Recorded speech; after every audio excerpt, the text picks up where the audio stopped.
Saludamos a todos nuestros auditores, comenzando un programa más, un capítulo más de nuestro estudio bíblico, a través de este programa, Un Instante con las Sagradas Escrituras, que se transmite cada martes y sábado a través de la radio Pinamar en el 107.9. Esta tarde en compañía, como siempre, de mi hermano Andrés. ¿Cómo estás, Andrés? Muy bien, muchas gracias, pastor. Bien, el día de hoy vamos a continuar estudiando el capítulo 6 del Evangelio de Mateo. Y está este capítulo 6 siguiendo la línea del Sermón del Monte, que comenzamos en el capítulo 5, que normalmente el Sermón del Monte ha ido casi exclusivamente por las bienaventuranzas, pero por supuesto que hay mucha más enseñanza y estamos en el capítulo 5, al comienzo del capítulo 6, y continúa, ¿no es cierto?, la enseñanza que Jesús le dio a sus discípulos y a la gente que estaba con él acerca de una serie de cosas importantes del punto de vista de la vida diaria de cada uno de nosotros, y sentando principalmente el contraste o la comparación entre lo que la tradición judaica había establecido y lo que verdaderamente era la ley mosaica que Jesús nunca violó, sino que por el contrario cumplió. La cumplió a la perfección. A la perfección, así es. Entonces vamos a leer desde el capítulo 6, versículo 5 al 8. Y cuando ores, no seas como los hipócritas, porque ellos aman el orar en pie en las sinagogas y en las esquinas de las calles, para ser visto de los hombres. De cierto os digo que ya tienen su recompensa. Mas tú, cuando ores, entra en tu aposento y cerrada la puerta, ora a tu Padre que está en secreto, y tu Padre que ve en lo secreto te recompensará en público. Y orando, no uséis vanas repeticiones como los gentiles, que piensan que por su palabrería serán oídos.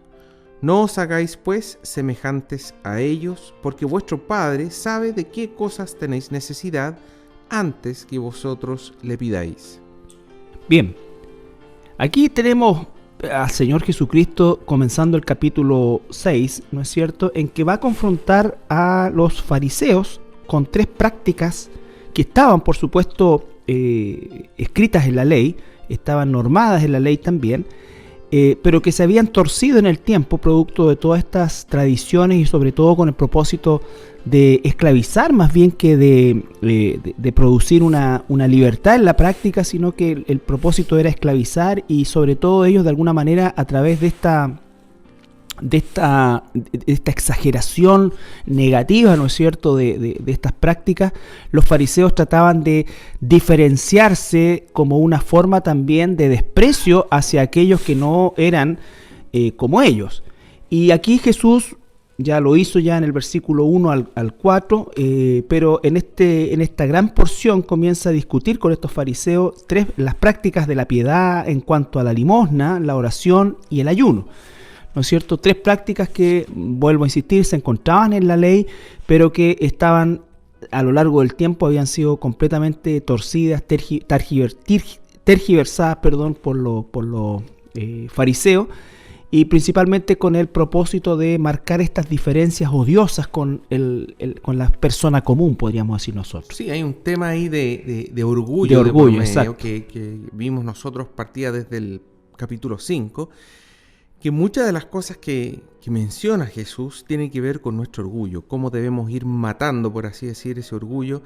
Y en este caso, como bien mencionas tú, Jesús habla de estos tres temas, del dar, de la oración y del ayuno, pero en particular sobre el tema de la oración, Jesucristo se extiende bastante más, digamos. Exactamente. Hay porciones que son idénticas o muy, muy similares, la misma estructura a las otras dos, pero en el caso de la oración se extiende. Bueno, acá tenemos un tema muy, muy grande y profundo y sumamente importante en nuestra relación con el Señor Jesucristo y en nuestro desarrollo espiritual. Y tal como decías tú, esta importancia que le da el Señor Jesucristo a la oración, que es mayor que los otros, a tal punto que Él va a partir del versículo 9, ¿no es cierto?, a entregar un modelo de oración universal que por cierto ha trascendido en los siglos y que de alguna manera, ¿no es cierto?, se ha transformado en una oración modelo para el mundo cristiano y en un rezo para las religiones.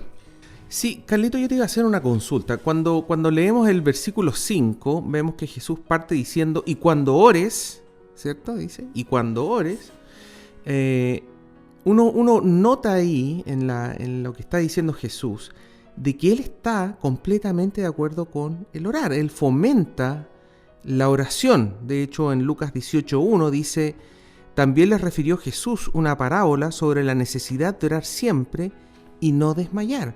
Es lo que se llama la parábola de la viuda y el juez injusto. Uh-huh. ¿Te ha tocado a ti de repente, Carlitos, personas que te dicen que no es necesario orar o que ellos no oran?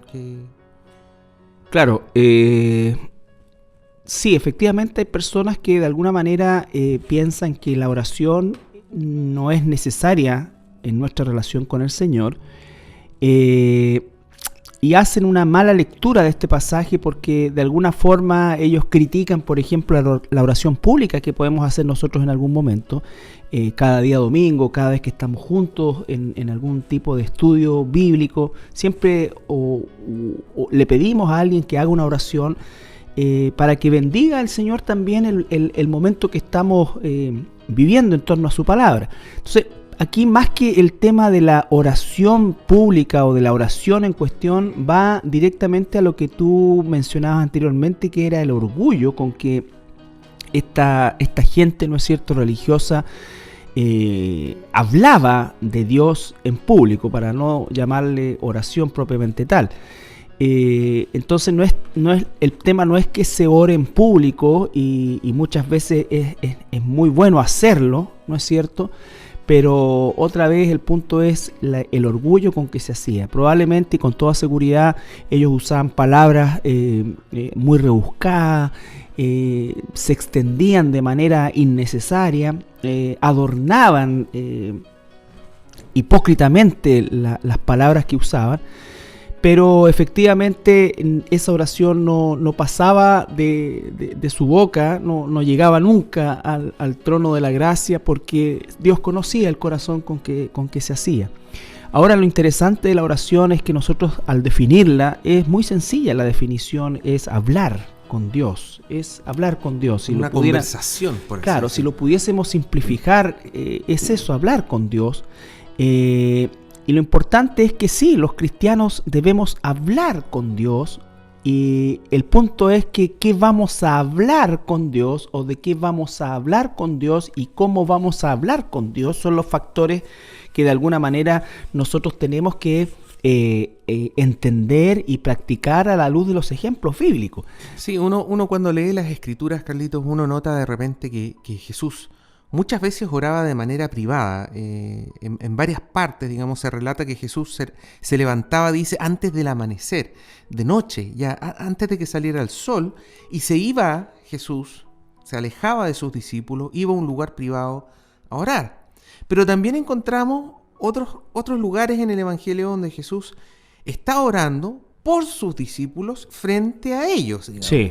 Entonces, nosotros podemos ver ambas situaciones. Aquí, como bien decías tú, no es una prohibición de orar en público. En realidad, el tema principal es nuestro corazón al momento de orar. Exacto. El corazón, el propósito, en definitiva, la dirección, que viene del hecho de conocer a Dios. Cuando estamos estudiando nosotros, por ejemplo, Juan 17:3, en los días domingos, que hablamos del conocer a Dios, habla de esta relación de intimidad, que es una relación que Dios propicia y que, por supuesto, esa relación debe ser bidireccional en un sentido, ¿no? O sea, debe tener una ida y un regreso, es decir, es una relación. No es solamente una situación de ser un actor pasivo, sino que también la oración nos permite ser un actor, ¿no es cierto?, activo. El punto es que la oración nosotros debemos circunscribirla a la forma desde el punto de vista de la intención que el Señor le ha dado, porque el Señor también en otros lugares dice: ustedes oran mal, ¿no es cierto? Ustedes piden mal. Entonces vemos que la práctica de hablar con Dios, o de tratar de hablar con Dios, de intentar hablar con Dios, o de creer hablar con Dios, es una práctica propia de los seres humanos, que siempre estamos de alguna manera comunicándonos o tratando de comunicarnos con Dios. Cuando las personas en nuestra propia cultura, ¿no es cierto?, dicen: bueno, yo a veces entro a un lugar y ahí me pongo a hablar con el de arriba, y entonces es una práctica que efectivamente está dentro de nuestra realidad histórica como humanidad. Sin embargo, entender la oración desde el punto de vista bíblico es entender la forma correcta y efectiva de comunicarnos con Dios cuando nosotros entendemos el propósito de la oración, cuando nosotros entendemos la intención de la oración, el corazón de la oración, la dirección de la oración. Entonces vamos a estar nosotros teniendo una comunicación afectiva y efectiva con nuestro Creador.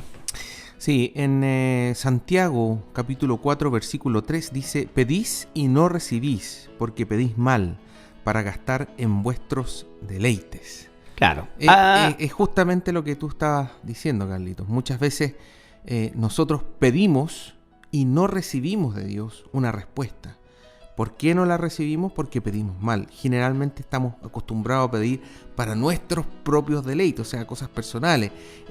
Dame el auto que yo quiero, la casa que yo quiero, la esposa que yo quiero, los niños que yo quiero, etcétera. Sí. Todo lo que yo quiero, eso es lo que yo quiero. O sea, transformamos a Dios prácticamente en nuestro genio personal y creemos que esa es nuestra relación con Él, creemos que esa es nuestra oración, debe estar enfocada a eso. De hecho, gran parte de la pseudo, porque no es real, pseudo relación que las personas llegan a tener con Dios es una relación en la cual Dios es un ente pasivo que existe para cumplir nuestros deseos y favorecer nuestros proyectos y cuidar nuestros bienes, incluida nuestra familia, ¿no es cierto? Y por eso es que también la tasa de decepción con Dios, entre comillas, ¿no es cierto?, viene de esta idea equivocada de Dios, de la ausencia total del verdadero conocimiento de Dios. Acá en el pasaje que estamos examinando, también hay otro ejemplo, tal como el que tú citas de Santiago, de una comunicación equivocada, errada, pecaminosa con Dios, en desconocimiento y en ignorancia de quién es Dios. Porque dice en el versículo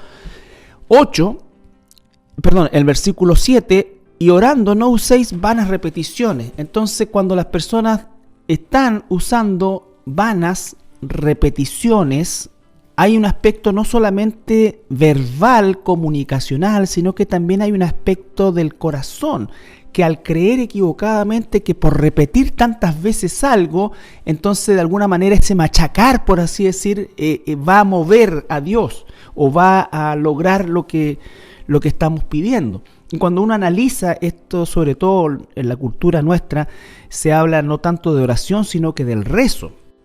Bueno, ese es un tema súper importante. Aquí nosotros leímos en el primer versículo, en el versículo 5, que dice: cuando ores, no seas como los hipócritas.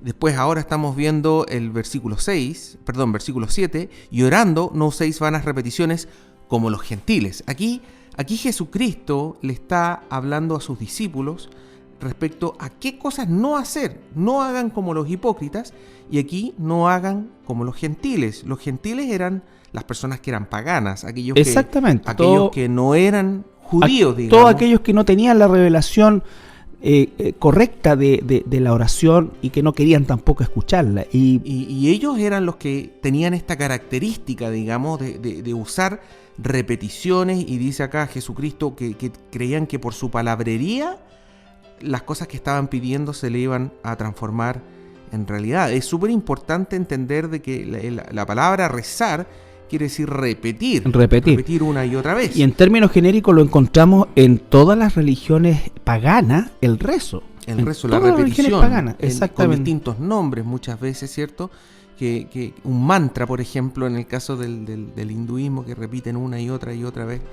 Pero sin embargo, no hay una excusa para eso. Yo me acuerdo en algún momento en una Biblia católica se justificaban en el sentido de que decían que Jesucristo sí había repetido un rezo, por así decir, cuando estaba en el Getsemaní. Pero cuando uno lee Mateo, versículos 26, 39, por ejemplo, dice: yendo un poco adelante, se postró sobre su rostro, orando y diciendo: Padre mío, si es posible, pase de mí esta copa, pero no sea como yo quiero, sino como tú. Pero después en el versículo 42, es decir, Mateo 26, 42, dice: otra vez fue y oró por segunda vez, diciendo: Padre mío, si no puede pasar de mí esta copa sin que yo la beba, hágase tu voluntad. No está haciendo una repetición. Después en el versículo 44 dice: y dejándolos, se fue de nuevo y oró por tercera vez, diciendo las mismas palabras. Claro, o sea, es la misma oración, es la misma intención. Ahora, era un lloro de angustia de un hijo hacia su padre. Y hay una circunstancia determinada que a la vez, ¿no es cierto?, valga la redundancia, determina la repetición, por así decirlo, a lo menos de la idea. Si no es en la palabra, es en la idea. Pero el rezo es una cosa totalmente distinta. El rezo es no tiene que ver con la circunstancia. Es decir, tú puedes estar pasando un peligro climatológico y dice: Dios te salve María, llena de gracia. Puedes tener un problema familiar, Dios te salve María, llena de gracia. Tienes una persona muerta, Dios te salve. Entonces, ese es lo aberrante del concepto del rezo. Por supuesto que todos nosotros hay oraciones que repetimos todos los días, porque todos los días tenemos que sujetar nuestra propia pecaminosidad a Dios. Y sin duda alguna muchas veces repetimos la misma idea de la pecaminosidad que nos persigue, ¿no es cierto?, para sujetarla a Dios. Pero el rezo es una especie de fórmula que viene de todas las religiones paganas, antiguas, babilónicas.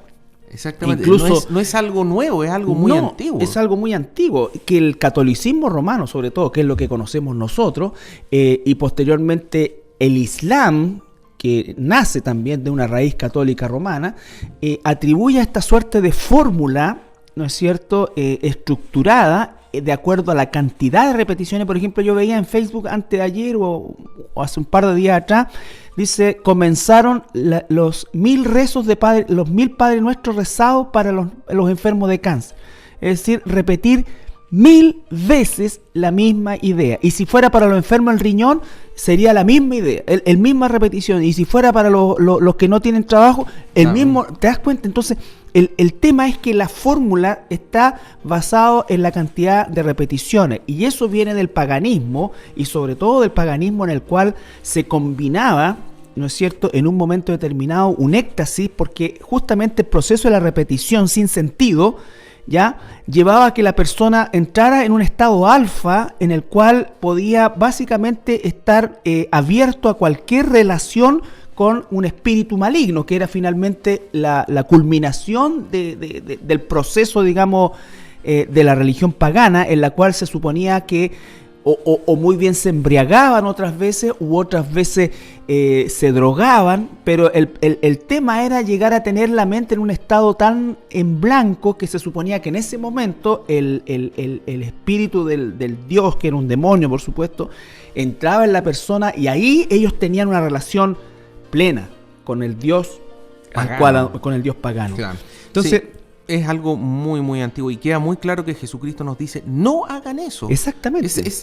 Sorprende, digamos, porque muchas personas, no sé si alguna de las personas que nos están escuchando son de origen católica, deben comprender de que lo que estamos leyendo es la Biblia, es la misma Biblia. Ustedes abran sus Biblias, vayan al capítulo 6 y lean de los versículos 5 al 8 que estamos leyendo y van a encontrar que dice de que no debemos hacer este tipo de repeticiones. Puede que lo traduzcan con otra palabra, pero cuando uno va al griego original, digamos, tiene que ver con eso. Nosotros podemos encontrar también en el Antiguo Testamento, en el libro de Primera de Reyes, capítulo 18, versículo 20 en adelante, una sección que se llama Elías y los profetas de Baal. Ah, correcto. Y es cuando se confronta, ¿cierto?, Elías con todos estos sacerdotes, ¿cierto?, que se suponían que eran profetas de Baal, que era un dios pagano, ¿cierto?, que estaban también en Israel. Y Elías los confronta y le dice: bueno, veamos cuál es el Dios verdadero, dice. y quedaba solamente Elías, era el único profeta de Jehová, mientras que de Baal decía 450 hombres decía que había. Y Elías le plantea, digamos, que se corte un animal, ¿cierto? Que se corten 2 bueyes, los trocen, los pongan sobre una leña, pero no le enciendan la leña, ¿cierto? Y le dice, bueno, ¿saben qué? En el versículo 24 dice, invocad luego vosotros el nombre de vuestros dioses, y yo invocaré el nombre de Jehová, y el Dios que respondiere por medio de fuego, ese sea Dios. Y todo el pueblo respondió diciendo, bien hecho. Y aquí dice, e invocaron el nombre de Baal desde la mañana hasta el mediodía diciendo, Baal, respóndenos.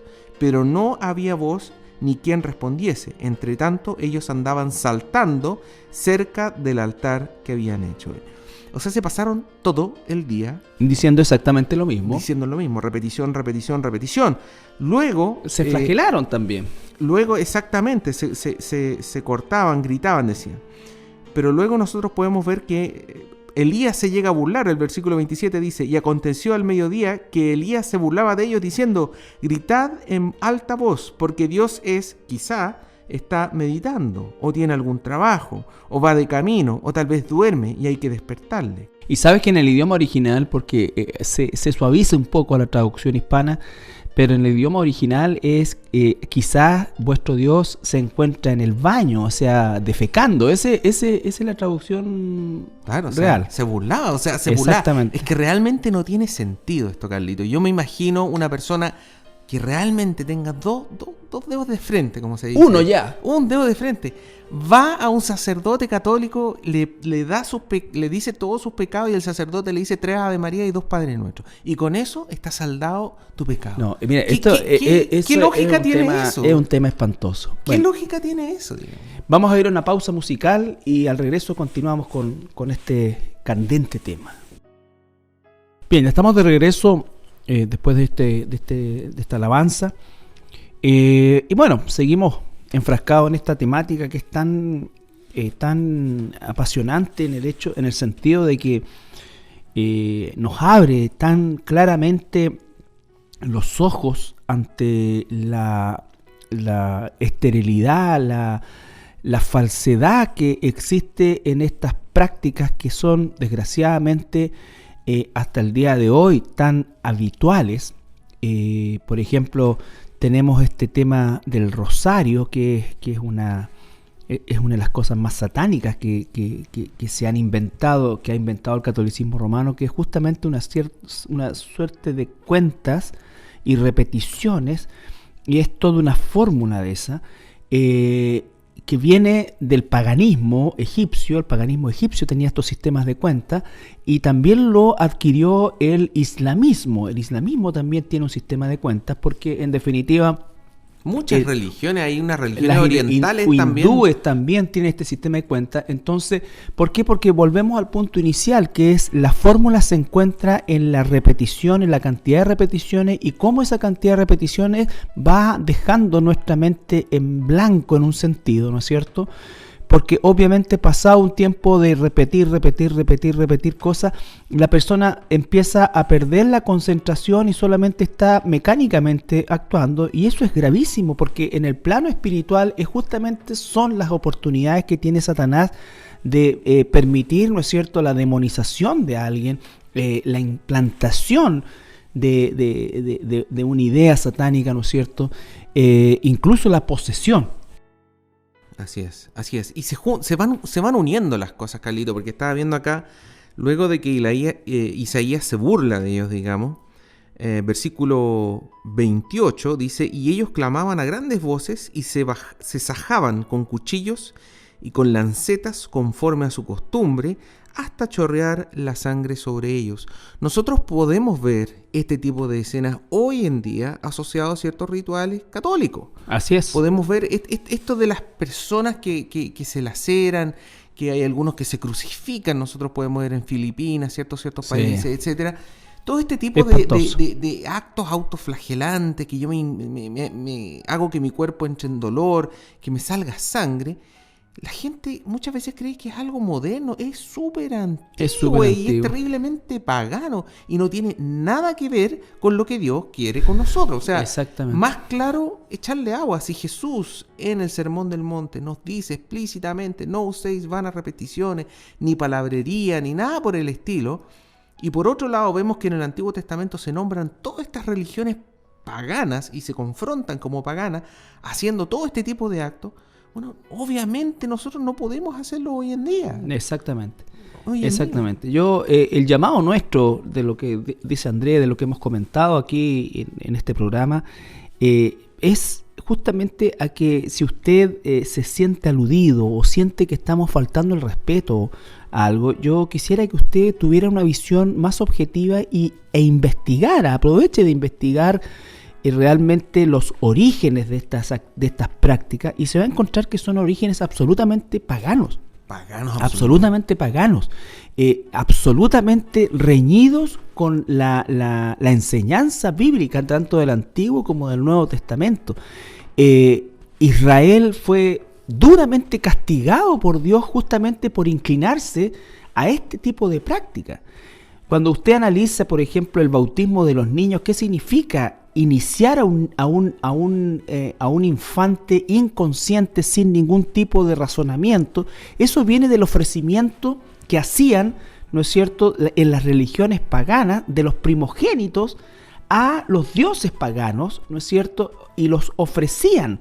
Entonces el catolicismo romano tomó todo esto y le colocó un barniz en definitiva de alguna idea bíblica, pero absolutamente reñida con la verdad. Le colocó bautismo, y ese correspondía al ofrecimiento que se le hacía a Moloch en la antigua Mesopotamia, ¿no es cierto?, que era el ofrecimiento de los primogénitos.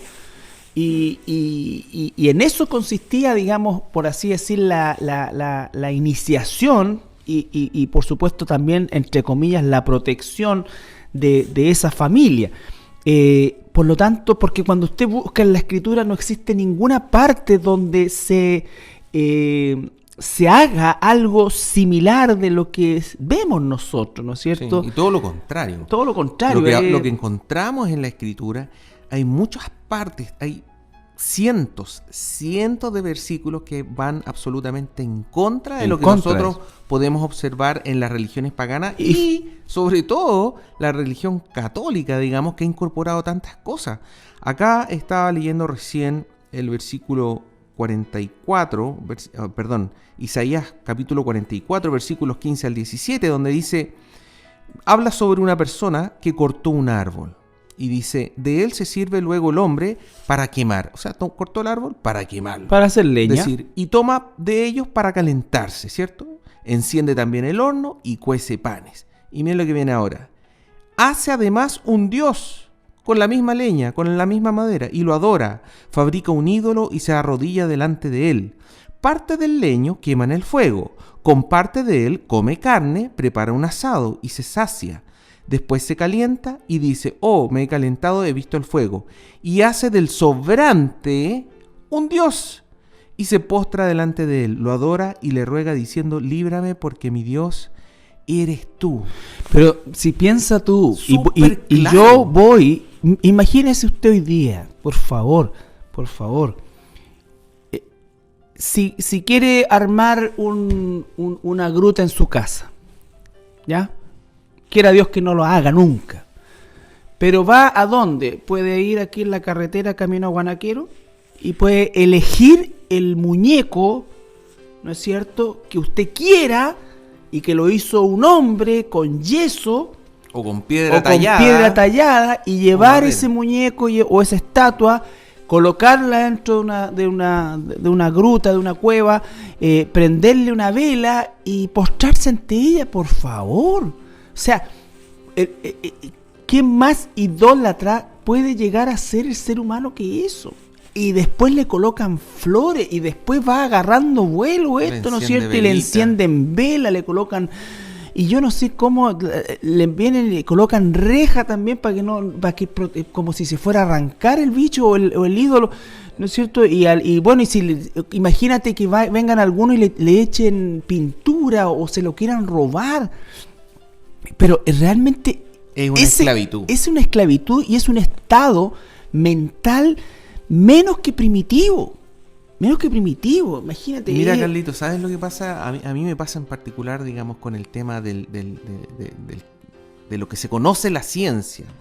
Nuestro Dios nos hizo a nosotros, hizo toda la creación, todo lo que vemos, es absolutamente perfecto. Cómo construyó el ADN, la complejidad que hoy se conoce en el ADN, los últimos descubrimientos de los últimos 12 años nomás, ya están más que claro que es imposible que haya surgido espontáneamente, solamente por el ADN, nada más, el ADN. Analice el ADN, estudie el ADN, con eso basta, digamos.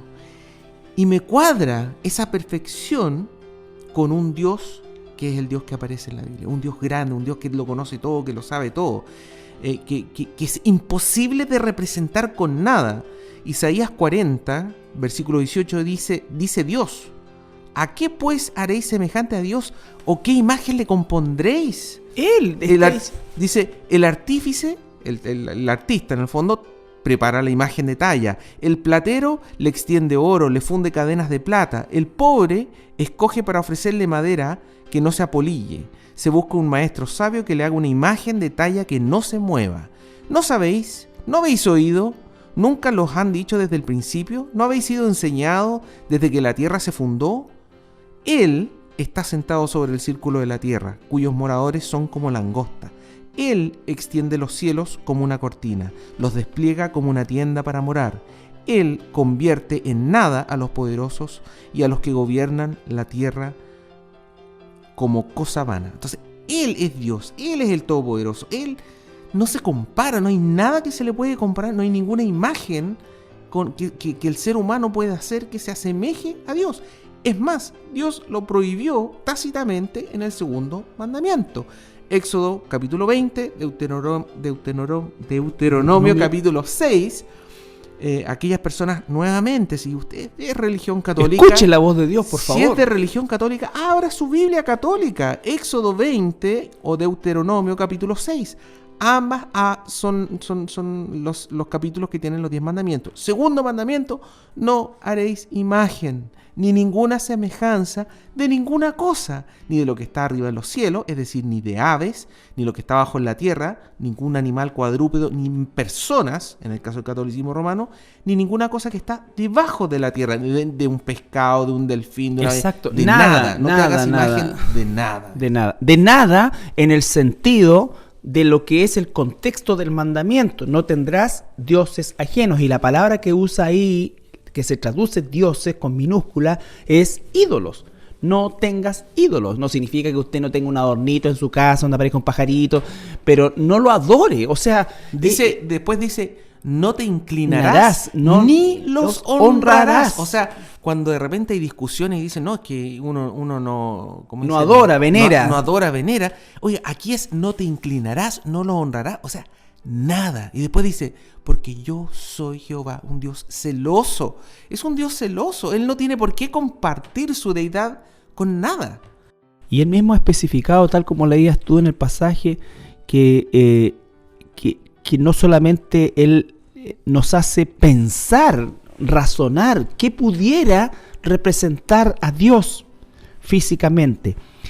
Y después de eso, él dice, ¿no es cierto?, no te hagas ni seas como quienes se hacen, ¿no es cierto?, imagen o ídolo de cualquier material que se pueda ocupar, oro, plata, lo que sea. Y nosotros vemos que el catolicismo romano ha corrompido la vida de millones de personas a lo largo de los siglos, a través de todo este tipo de prácticas paganas que han traído maldición, porque el Señor dice, yo soy un Dios celoso y visito la maldad de la segunda, tercera y hasta la cuarta generación de los que me aborrecen. Aborrecer a Dios no es decir solamente ya no creo en Dios o maldecir a Dios. Aborrecer a Dios es decir, no quiero escuchar lo que tú me dices, yo voy a hacer como yo quiera. no voy a hacer como tú dices. Eso es aborrecer a Dios, cuando Dios dice no te hagas imagen y yo me hago imagen, cuando la persona adora imagen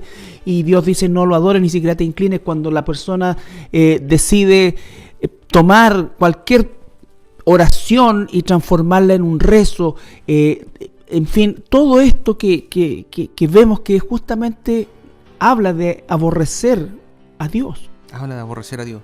Y claramente lo que nos está diciendo el Señor Jesucristo en Mateo 6 respecto al tema de la oración es que nuestro Dios, Jehová, no tiene nada que ver con estos dioses paganos. Es un Dios vivo, es una persona desde el punto de vista que tiene una personalidad, tiene sentimientos, nos escucha nuestras oraciones, nos responde.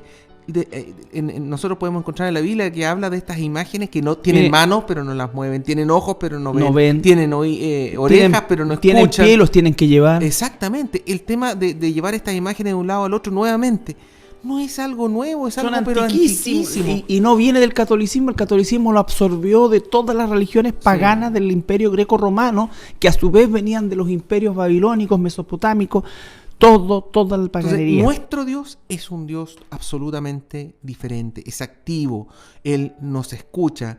En Apocalipsis 5:8, ¿cierto? Habla de estos ancianos, dice que se postran y que tenían copas de oro llenas de incienso, que son las oraciones de los santos.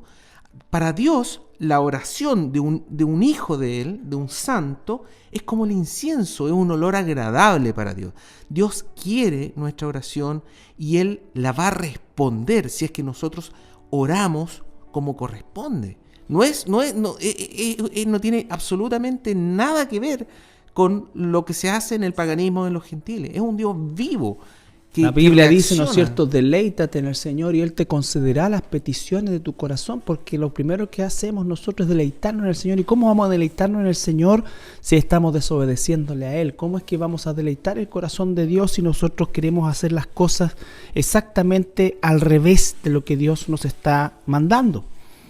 Así es que es una temática muy, muy grave, muy complicada. No es algo circunstancial o superficial, es algo que tiene que ver con el alma eterna. Porque finalmente, si usted muere adorando ídolos, va a vivir la eternidad en el infierno adorando, ¿no es cierto? O viviendo bajo la maldición que también van a recibir todos aquellos que han orquestado y organizado este tipo de práctica. Vamos a ir a la siguiente pausa musical y ya volvemos para el último bloque del programa. Bien, regresamos ya para el último bloque de nuestro programa del día de hoy, en el cual estamos examinando el capítulo 6, en el cual el Señor Jesucristo está enseñando lo que es la oración que Él aprueba, que Él escucha, que Él recibe y que Él responde. Una oración que no tiene que ver con las repeticiones de una oración o de un pensamiento o de un rezo, ¿no es cierto?, que significa repetir.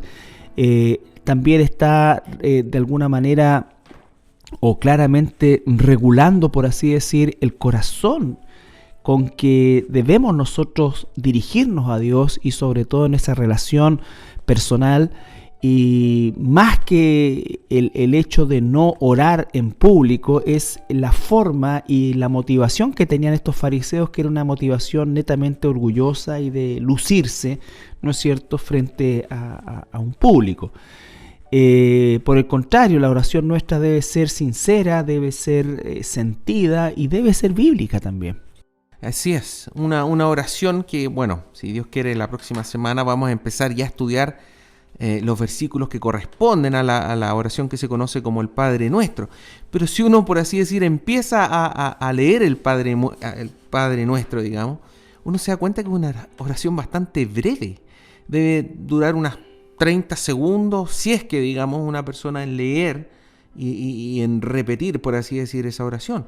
No es la idea repetirla, es el modelo que Jesús es el modelo. nos da para es orar. un modelo de prioridades, es un modelo de dirección, es un modelo de corazón. El contenido que tiene. No es Padre nuestro que está en los cielos. O sea, lo primero que nosotros buscamos como cristianos es justamente establecer un sistema de prioridades conforme a la voluntad de Dios, no a la nuestra. Y ahí es donde estamos probablemente fallando, pero nunca fue, porque sería una contradicción absoluta que después de decir que no repitamos las cosas o creyendo que con vanas repeticiones vamos a lograr algo, y posteriormente enseñar a repetir algo. El Padre Nuestro, que no aparece tampoco en la Biblia. En ninguna parte del Nuevo Testamento se ve que los discípulos, se ve que los apóstoles estuvieran repitiendo. Nunca más se vuelve a escuchar, nunca más se vuelve a leer, nunca más se vuelve a nombrar como tal, pero sin duda alguna el orden y las